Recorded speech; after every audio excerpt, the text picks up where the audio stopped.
Start করো। তো hello, তো দেখো এখন আমি কি পিঠা বানাচ্ছি, তোমরা আশা করি বুঝতেই পারছো।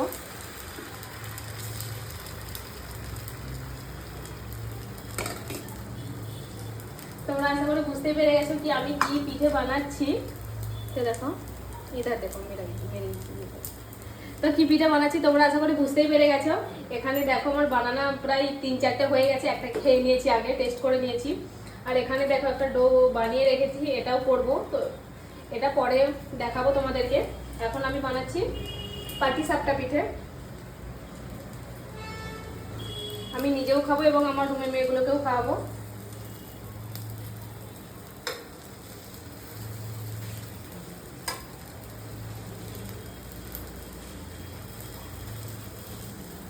তো দেখো আমি তো ভীষণ হ্যাপি কি সবগুলোই পুরো ভালো ভালো হচ্ছে, একটাও মানে কোনো ভাঙেনি একটাও, তার জন্য তারা একটু বেশি হ্যাপি। চলো এগুলো বলতে ট্রাই করে নিয়ে এবারে। তোমাদের কার কি পিঠে পছন্দ কমেন্ট করে কিন্তু জানাবে। Bye bye.